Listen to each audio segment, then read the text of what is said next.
ದೇವರ ಮಕ್ಕಳೇ, ಈ ಮುಂಜಾನೆ ಮುಕ್ತಿಗೋಸ್ಕರವಾಗಿ 2ನೇ ದಿನ 2026 2ನೇ ದಿನಕ್ಕೆ ನಾವು ಕಾಲಿಡ್ತಾ ಇದ್ದೇವೆ.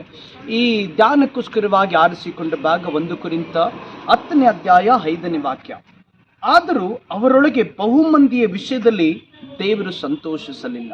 ಇವತ್ತು ಈ ಇಸ್ರಾಯೇಲ್ನ ಅನೇಕ ಜನರ ಕುರಿತಾಗಿ ನಾವು ನೋಡುವಾಗ ದೇವರು ಅವರನ್ನ ನಡೆಸಿದ ರೀತಿ, ಅವರಿಗಾಗಿ ಮಾಡಿದ ಅದ್ಭುತಗಳು, ದೇವರು ಅವರಿಗಾಗಿ ನಡೆಸಿದ ಅತಿಶಯವಾದ ಕಾರ್ಯಗಳು ಹಾಗೂ ಅವರಿಗೆ ಒದಗಿಸಿದಂಥ ಯೆಹೋವ ಈರೆ ಆಗಿ ಅವರ ಪ್ರತಿ ಅಗತ್ಯತೆಗಳನ್ನು ಪೂರೈಸಿದ ಕಾರ್ಯಗಳನ್ನೆಲ್ಲ ನಾವು ನೋಡುವಾಗ ಅವರು ದೇವರು ಮೆಚ್ಚುವ ಹಾಗೆ, ದೇವರು ಸಂತೋಷಿಸುವ ಹಾಗೆ, ದೇವರು ಉಲ್ಲಾಸಿಸುವ ಹಾಗೆ, ದೇವರು ಅವರನ್ನು ನೋಡಿ, ಹೌದು ನನ್ನ ಮಕ್ಕಳಿವರು ನನಗೆ ಪ್ರಿಯರು, ನನಗೆ ಇಷ್ಟರಾದವರು, ನಾನು ಉಲ್ಲಾಸಿಸುವಂಥ ಜನರೆಂಬುದಾಗಿ ಅವರ ಎಲ್ಲ ವಿಷಯಗಳಲ್ಲಿ ಕೂಡ ದೇವರು ಸಂತೋಷಿಸುವ ಹಾಗೆ ನಡೆಯಬೇಕಾದವರು. ಯಾಕಂದರೆ ಐಗುಪ್ತದಿಂದ ದೇವರು ಬಿಡಿಸುವಾಗಲೂ ಕೂಡ ಎಂಥ ಒಂದು ಶ್ರೇಷ್ಠವಾದ 10 ಅದ್ಭುತಗಳನ್ನ ಮಾಡಿದರೆಂಬುದನ್ನು ನೋಡಬಹುದು. ಮಾತ್ರವಲ್ಲ, ಅವ್ರನ್ನ ಅರಣ್ಯದ ಮಾರ್ಗದಲ್ಲಿ ದೇವರು ನಡೆಸಿಕೊಂಡು ಬಂದಂಥ ಎಲ್ಲ ಕಾರ್ಯಗಳಲ್ಲಿ ಕೂಡ ಅವರು ದೇವರು ಅಷ್ಟು ಮಹತ್ತಾದ ಕಾರ್ಯಗಳನ್ನ ಮಾಡಿದರು.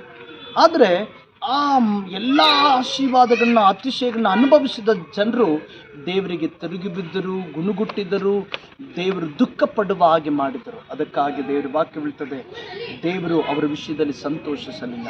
2026ಕ್ಕೆ ಕಾಲಿಟ್ಟಿರುವ ನಾನು ಮತ್ತು ನೀವುಗಳು ಈ ವರ್ಷ ದೇವರು ಯಾವ ವಿಷಯದಲ್ಲಿ ಸಂತೋಷಿಸ್ತಾರೆ, ದೇವರು ಆನಂದ ಪಡುವುದು, ದೇವರು ಉಲ್ಲಾಸ ಪಡುವ ಹಾಗೆ, ನಮ್ಮಲ್ಲಿ ಆತನು ಸಂಭ್ರಮ ಪಡುವ ಹಾಗೆ ನಾವು ಆತನಿಗೆ ಮಹಿಮೆ ತರುವಾಗಿ ನಡೆದುಕೊಳ್ಳೋಣ.